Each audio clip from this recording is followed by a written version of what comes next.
This episode is brought to you by Hyundai. Whether you're running errands with the kids or heading on a weekend escape, the new 2025 Hyundai Tucson Hybrid is packed with class-leading advanced safety features like blind spot view monitor, forward collision avoidance assist, and wireless phone charging, so you can stay focused on what really matters. Learn more about the new Tucson Hybrid at HyundaiUSA.com. I think you're on mute. Workday starting to sound the same? I think you're on mute.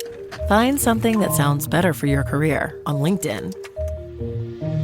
With LinkedIn Job Collections, you can browse curated collections by relevant industries and benefits, like flex PTO or hybrid workplaces, so you can find the right job for you. Get started at linkedin.com/jobs. Finding where you fit. LinkedIn knows how. It seems like every story I see, all the numbers, every metric, everything I've seen across all the franchisors I've dealt with, one of the biggest factors of success is, are you doing what they're telling you to do? Are you learning a thing? Right. And are you just showing up to work? Right. Yeah. Like, just follow the process. If they've been successful, and the FDD the franchise disclosure document will tell you everything you need to know. Those numbers, if the federal government gets involved, those numbers have got to be right.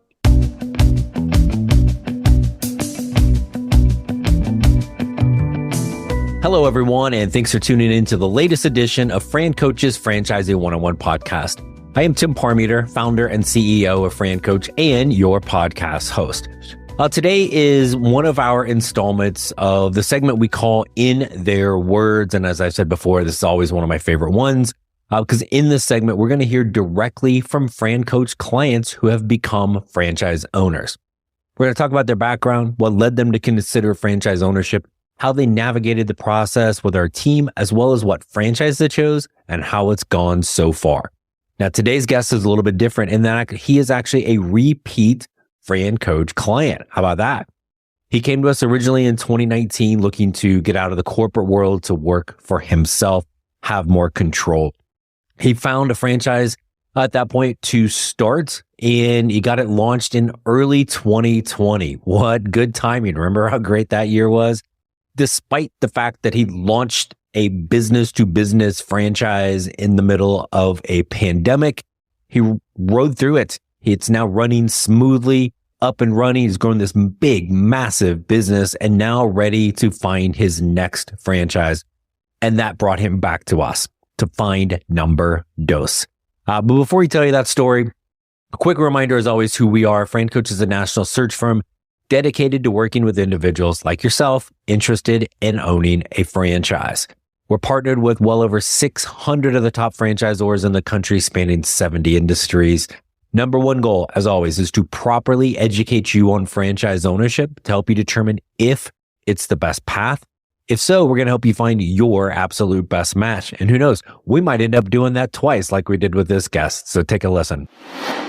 All right, and we are back, folks, with our guest. Joining us today is not just a franchise owner, but he is a multi-brand franchise owner. Super cool. Joining us from balmy Michigan is Mr. Kevin Woodard. Kevin, thanks for joining us.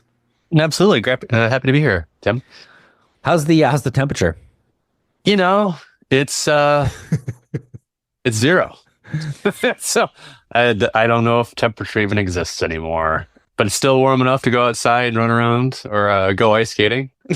Okay, Because, well, that's good. You know, what's a 15 below wind chill going to do if you're not out there enjoying it? That's what made me move to Arizona 25 years ago was temperatures like that. So, but thanks for joining us, man. I appreciate it, and we've got a lot to talk about and a unique journey for you that we want to discuss, but we want to kind of go into that fun little Wayback Machine, and even like pre-pandemic. Can we remember what life was before then? But back in 2019 was the first time we talked, and you were kind of trying to transition a little bit. But talk to us about kind of your background and what even led you into franchising years ago. Absolutely. So prior to getting involved with you looking for a franchise, I had I have degrees in engineering and business. And so over the 15 years prior, I had done a lot of work in marketing, advertising, branding, strategy. And I had spent 3 or 4 years working for an advertising agency in Ann Arbor, whose clientele were largely franchisors and franchisees. And I used to joke the entire time I was there that if I worked there too long, I'm going to end up buying one of these things. And I did. You get to know the people that are running them. You get to know the franchisors and, how they treat franchisees, how the franchisees think about the franchisors, and you kind of get an idea for like who is successful and who is not successful. Franchisors to go after, franchisors to avoid. And after getting comfortable with that, I'm like, I can do this. Like that guy he's doing great, but he's not anything special. I should be able to at least do as well as that guy. And so after I left that agency, I had worked for an experiential marketing company. And one of my roles there was try to, grow their business. So mergers and acquisitions, finding targets, inducing them with an offer and try to get them in the door to grow their business. And after working with them for a little while, I kind of got tired of making other people wealthy. So I figured it was time to see if I could do some strategic financial planning for my own self. And that was the time that I said, like, I'm gonna do this thing. So I contacted you and we started talking about the opportunity. And that was in late 2019. So, things were okay. Right. But by the time we had, gone through that initial round of franchisors, we'd settled on the one I ultimately went with in January. And that was when we started to hear like, there's this thing going on, people getting sick. Detroit has the very strong automotive industry here. So a lot of people are in China for lots of reasons. And they started getting sick and we had no idea what it was. So we started getting this idea that something was going on. And as we were working through the financing process and getting the franchise established, that was in February, and all of a sudden there were cases. So we got to March and the country is closing down and we're just about to open up our doors. Yes. And as soon as the world shut down, we got our financing. We opened our doors and looked around and went, great. Let's try to do this thing. That's how I got started. And not just like get started with the franchise. The franchise you started back in 2020 was a business to business franchise, right? When all of a sudden business are shutting down. So maybe even back up and like, tell us brand number one. What was it and what does that business do? The first franchise was with System 4, which is a facility management franchise. So their targets are all commercial. So it's a B2B space. And for them, we handle everything in, on, or around a building. So outside, is it, asphalt and parking lots? Is it HVAC units on top of the building? In the building, is it repairing, toilets that won't flush, or cleaning spaces? So because of all that work, we were considered essential workers. So we were working throughout that with businesses which were still open. And a lot of our clients at that time were medical facilities, truck rental, leasing and management companies, daycare, things that were still kind of working. So we still had lots of targets, but the funniest thing is through all this stuff, everyone was wearing masks. So for after a year of having clients and seeing them at least once a month, I had never actually seen anything below their nose bridge. So I remember once the mask thing was over and you were allowed to go where you wanted with or without a mask, it's like, oh my gosh, you do have a mouth. Right. Didn't recognize people. It's like the mask client has been unveiled. So yes. And I think one of the things you liked about System 4 is again, you're kind of that one-stop shop for all of those things, but a big part of it is commercial cleaning, which not only was that deemed essential back in the day, but it was, we should always be, I think it was like put a newfound emphasis on things like, hey, we should probably wash our hands. Who knew that was important? And just that overall cleaning. So I'm sure that was a little scary at the time, because trying to figure out who all is still open and where those clients can be. But when you found them, there was certainly the emphasis on, hey, we understand this has to be really clean. We're going to do a great job, and then we can also do all of those other things for you, right? So yeah, kind of how that went. Yep, absolutely. And one of the things that was a real challenge is no one really knew how people were getting sick, right? Like we were pretty sure that it might be in the air, so we're wearing masks. But at that time, a lot of people, like when they got back from the grocery store, they were in rubber gloves and looked like they were prepping for surgery, right? And they were bleaching and wiping down all the products that they brought into their house. So there's a lot of questions about how any of this was working at the time. And our clients, those that had to be in the office, and there were still a number of them, were very concerned. There was no vaccine. We had no natural immunity. So we were all afraid of getting sick because the stories we were hearing were pretty terrible. Right. So cleaning and daily sanitization was, very high on people's radar. And then the one nice thing about System 4 is because we handled all these other services, it gave us kind of an advantage over just the local mom and pops who were just in there cleaning. Like we had additional resources. We could also take care of other things. But one of the coolest things is we had a product called MicroShield 360, which could sanitize surfaces and keep them sanitized for up to a year. So there's another product on the market called Microban, and it would work for 2 or 3 months. There was a lot of hucksters out there selling things that did not work at all, and that, hey, that was fine. But we had an actual product that actually had research behind it showing its effectivity, and that actually did the things that we were saying it was doing. So we had a product that was absolutely perfect for that scenario. We could come in, spray an office, touch all the touch points, and regardless of what happened through the day, when they came in the next morning, all those touch points would be free of germs, bacteria, any sort of viral load. So in addition to the regular cleaning, we had something that was keeping people safe, which felt great from my point of view, right? Like I was doing something that was actually helping people. So that was pretty groovy. Yeah. So through all that, we were able to grow the business from absolutely nothing to something pretty respectable in that first year, despite the tremendous headwinds. Right. Business shutdowns, schools closing down, churches closing down. Like you couldn't go grocery shopping. Like it was pretty tough, but we were still out making house calls, or I shouldn't say house calls, we're visiting businesses and trying to get people to sign up for services. No, super cool. I think it's one of those things when we talk about franchise ownership, and we use the letters with our team and clients, FSO, right? It's like you get all the things with the franchise and the plan, but you've got to figure stuff out as well. And being able to do that and kind of have the courage, because it probably would have been pretty easy to just curl up in the fetal position somewhere and go, oh, this isn't going to work.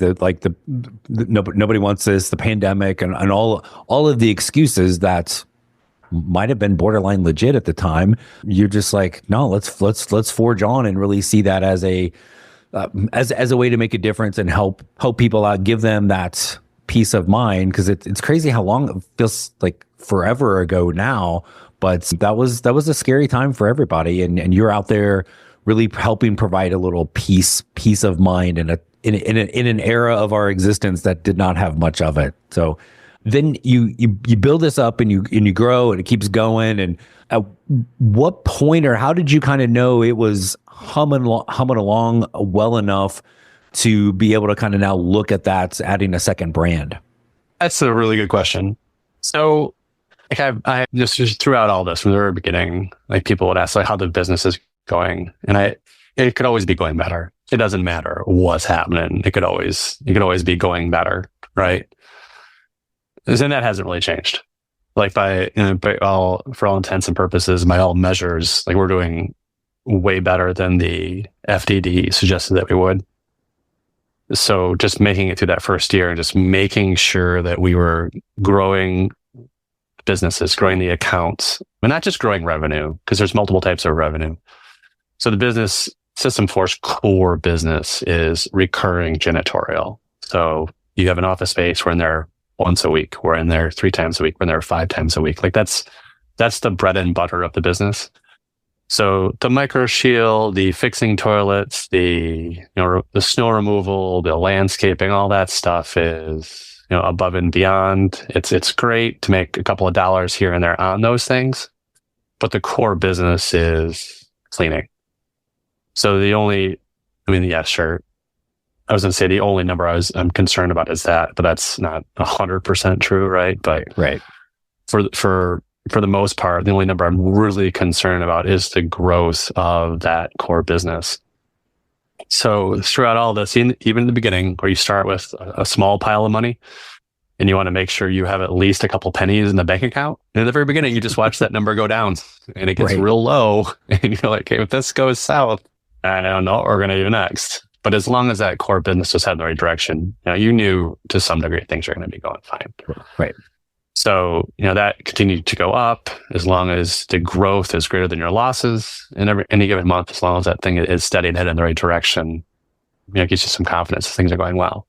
We've had some pretty good years. We haven't really gone backwards. So now we're at a point where, the numbers are in a good place. There's enough profit. The things, I'm not going to say it's running by itself because that's not quite accurate.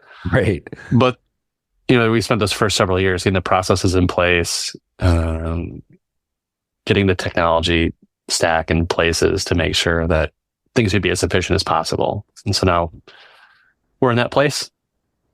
So the revenue is a good place, the profit's in a good place, the system is working fairly well.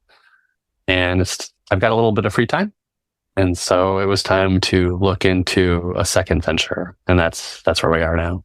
Gotcha. Which I'm guessing at some point there was also the thought of like, hey, I've got some free time. Let's find something else, spend my time, build this again, build the empire, so to speak. But there had to be a little, I'm guessing, thought of like, nah, I'm good. I'm just gonna I got a pretty good existence and pretty good life and the money's good. Like to just kind of stay status quo.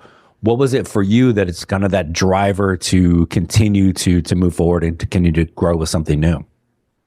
Probably poor mental health. I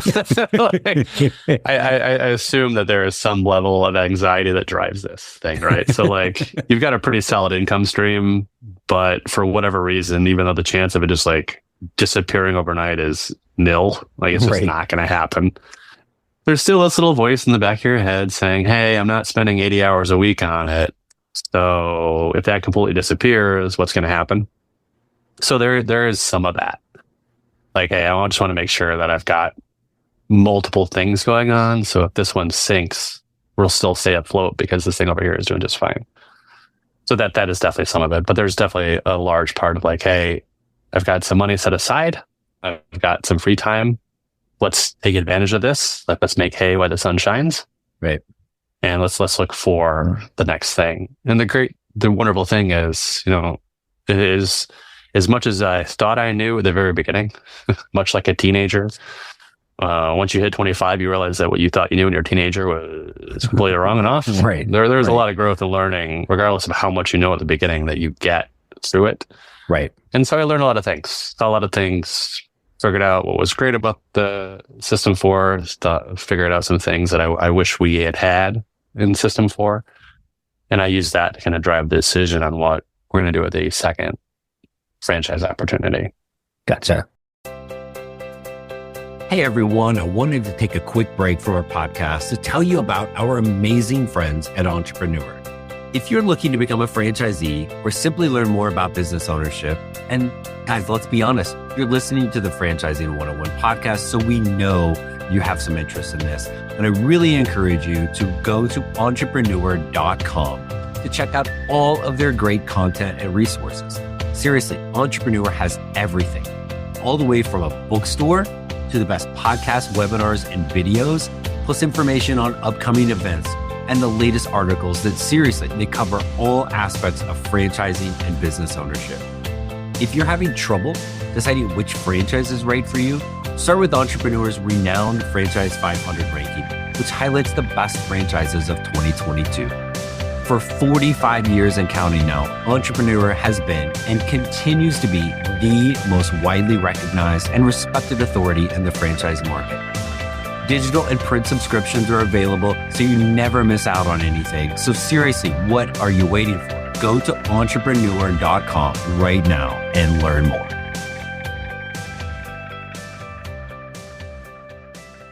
No, and I think it's one of the beauties of franchising is you can kind of make it whatever you want. And I think regardless of franchise, some of the happiest owners in any system aren't the top performers. They might be somewhere in the middle, but they're hitting their goals, time they spend, money they're making. But the flip side is like there's also no one stopping you from continuing to grow your system for business, as I know you're always kind of looking for that. But it's like, hey, I've got the time, I've got the ability. Let's add something else in there. So again, it's always that comes back to that control over your time, what you're doing, and the money, right? And so as we kind of like dig back into this for a second thing, it also really helped you kind of hone in on what was really important for you in brand number 2, and I think probably kind of work through this pretty quickly the second time around to be able to kind of lock in on what brand number 2 is. So where are we sitting now? We're officially an owner of a second franchise. Talk a little bit about kind of that journey and what franchise we have now. Absolutely. So about 3 or 4 months ago, and it just happens to always be around November. I think that's just because here in Michigan, like it gets gloomy outside, it gets cold outside, and it gets dark at 5 o'clock in the evening, and it's not light till 9 o'clock in the morning. So we all kind of huddle inside a little bit. And it's like, well, I got a little bit of free time at this time. I got to do something. And so around then, I reached out to you and another franchise coach to start getting ready for round 2.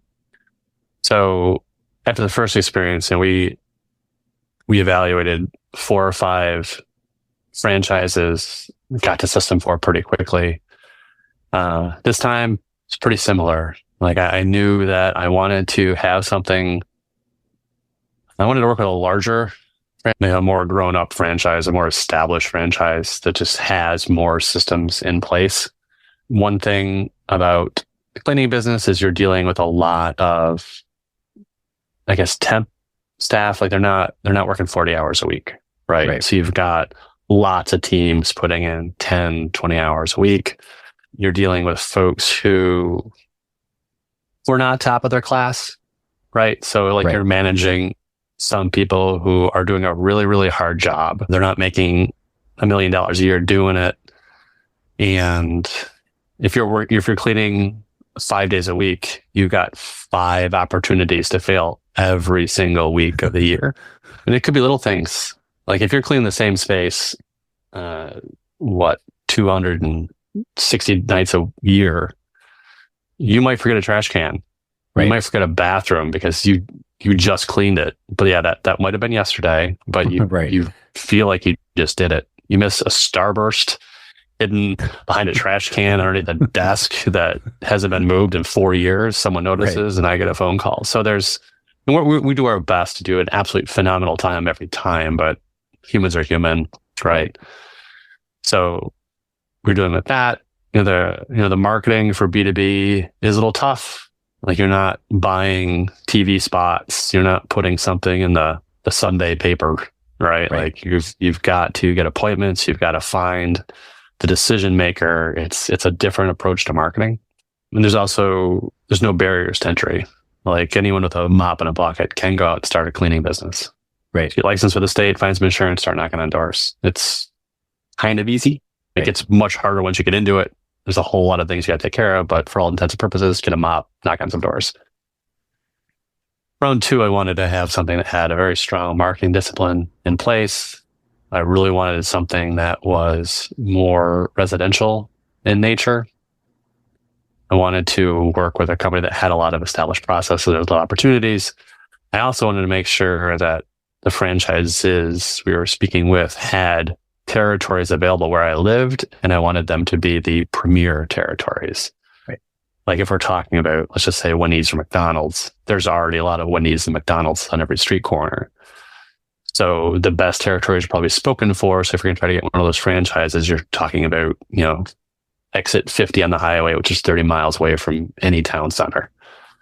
I wanted to not find, I didn't want to get into a franchise in round two that was like that. I want to make sure that it's a quality franchise, had a lot of processes in place, and there are cherry territories still available. So after looking at a bunch, some of them had the same seasonal worker problem. Some of them had, I didn't want to have something that had a retail location because it just, in my opinion, my point of view, it seemed like if you're going to open up a spot in the strip mall, your success is largely dependent upon that anchor store. If that anchor store leaves, or if there are not enough Starbucks around you, right, it's much harder to be successful. So I didn't want any of those. So how I arrived at AirServe with Neighborly is huge organization, lots of stuff baked in. There is someone you can call for pretty much everything. They're going to have a checklist. You got to check the boxes, do the steps. Everything's going to be great. It's residential. It doesn't require a retail location. And then the territories I was able to secure are perfect. It's right. Like this, AirServe is heating and cooling. So it's HVAC.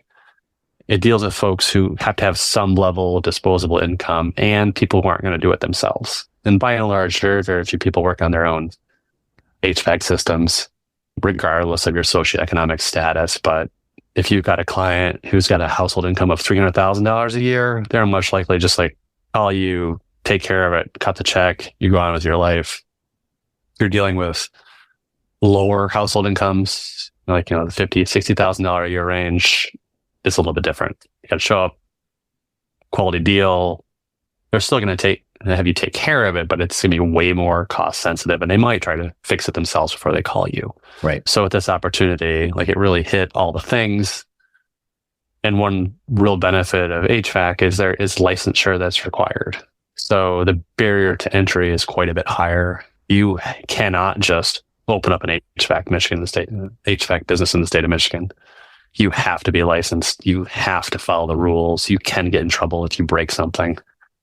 So while it is more difficult and challenging and all, it's also, it's a little bit protected. So the goal with this business is going to make sure that we're doing an extremely quality job, make sure the clients are happy, and making sure we're doing all the things that we got to do. So unlike System 4, where I'm relying on people going in to clean, and I don't really have any control over the quality, right? I can tell you to do step 1, 2, 3, 4, and 5. I'm going to ask for pictures. I'm going to call you and ask you if you did it. But the cleaning is quite subjective, right? I've got some cleaners that are absolutely awesome. They do a spectacular job.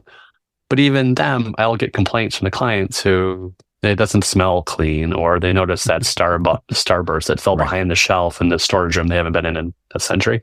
Right. This is going to be quite a bit more cut and dried. Is the heat working? Yep. Great.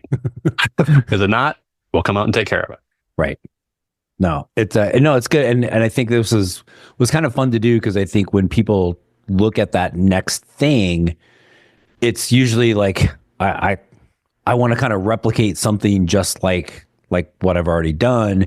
And for you, it's I've already done that. And it was almost every aspect of System 4, which you've had a great experience with, you built this amazing business with.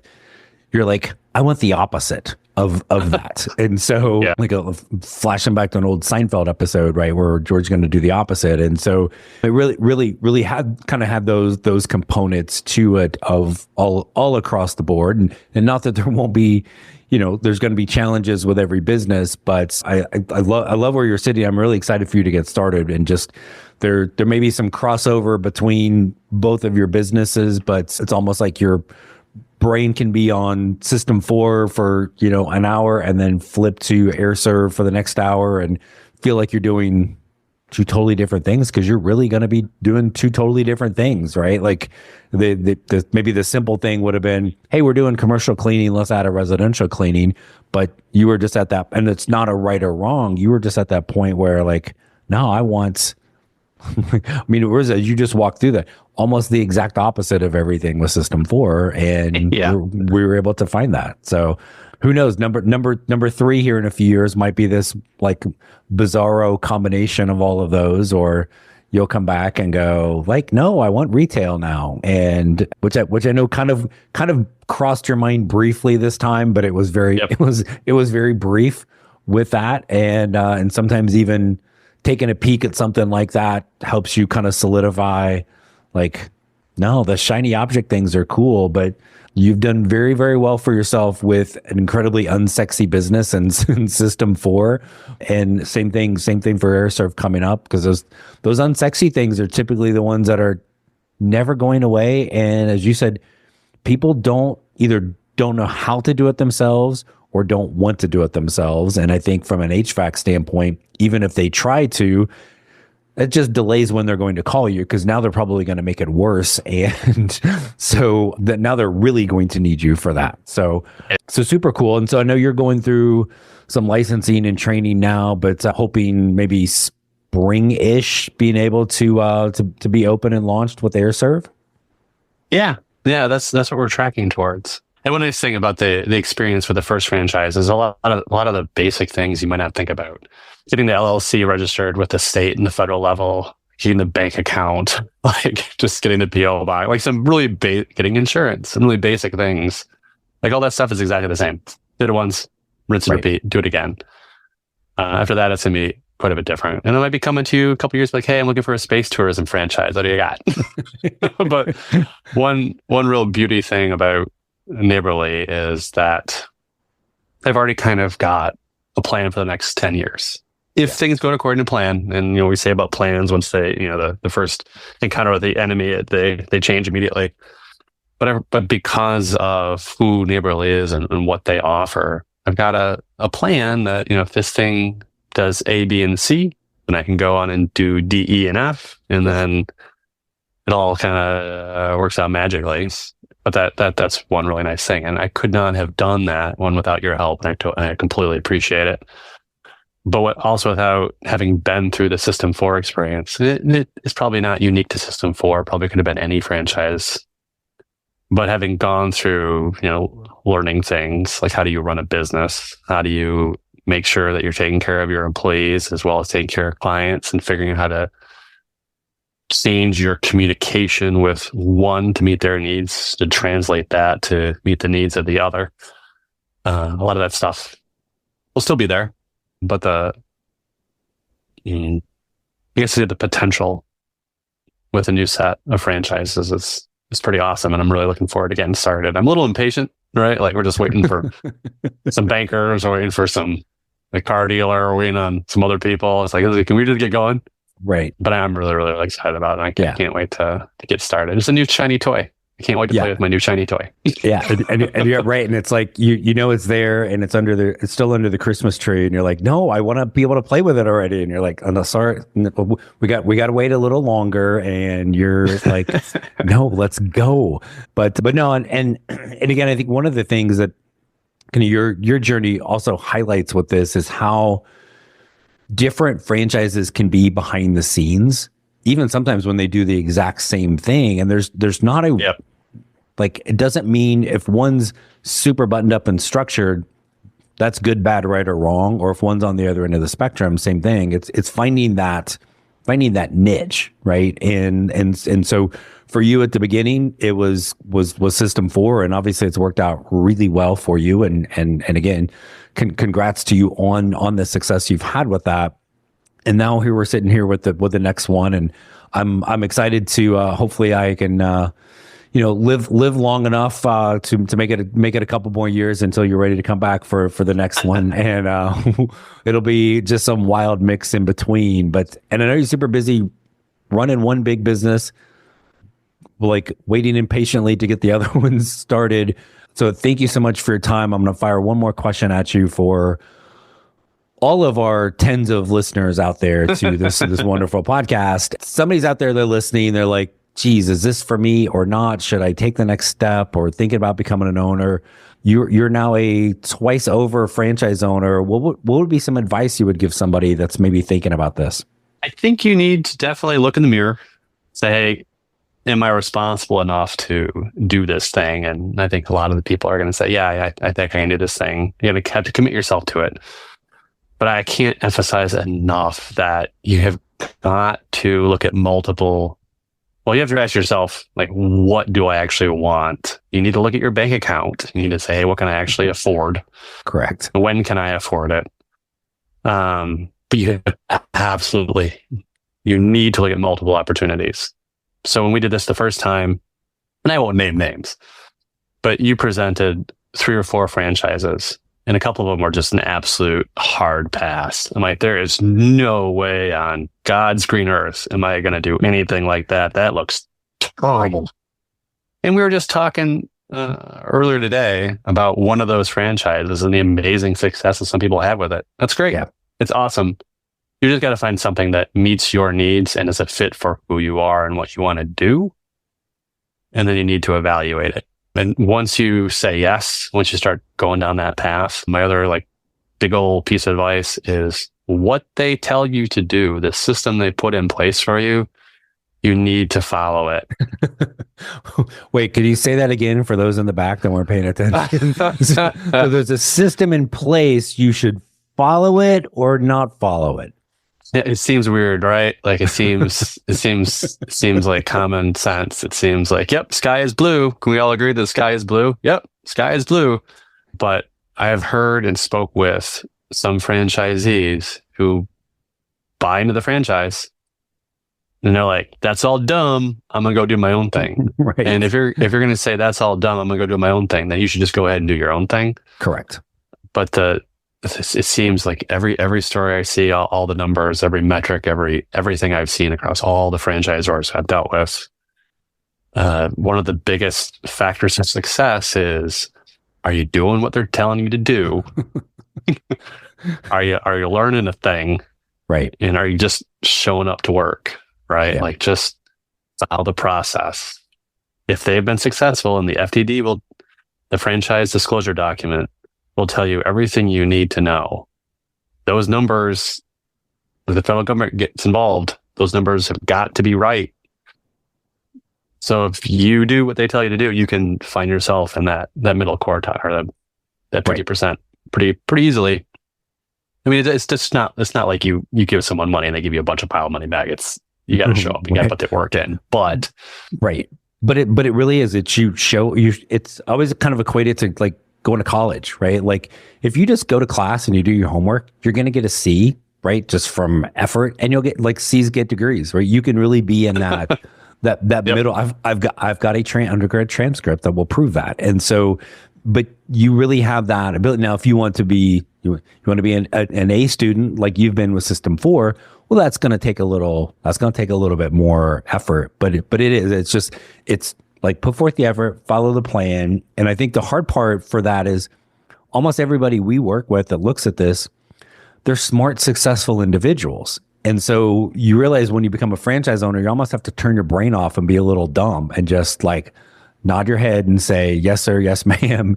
Yep. And do like back to being a child. And when, mom tells you not to touch the stove because it's hot, don't assume mom is nuts and touch the stove. Just do what the heck they tell you to do. So that may be the greatest piece of advice anybody has offered on this franchise, because nobody's going to listen to me when I say it, but you're out there super successful with this. So I greatly appreciate you coming on and joining us today, and again sharing the best advice anybody's going to need to hear when they're thinking about being a franchise owner. So Kevin, my friend, thank you so much for joining us. Keep warm. We're excited to see how you are going to be killing it with AirServe, and let's do this again here in a couple of years when we get number 3 up and running. All right.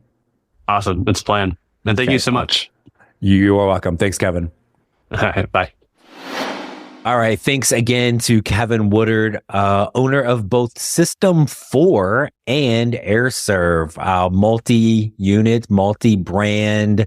What are you waiting for, folks? Can't be a multi-unit, multi-brand unless you get started with the first one. So we are here to help you as always, FranCoach.net.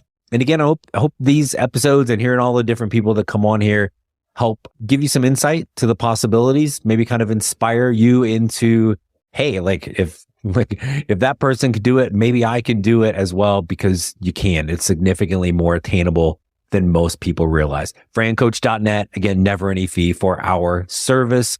Also, don't forget, every Friday, 8 Eastern, 5 Pacific, Biz TVs, where you're going to find our fantastic new television show, The Franchising 360 Show. So anyway, check that out. And then we've got another great guest coming in next week to chat with us a little bit more about being a franchise owner. We got a couple of our brands coming up here the next few weeks as well. So lots of guests, which means less of me, which I know everybody loves. But until next week, thanks for tuning in, and we will see you then.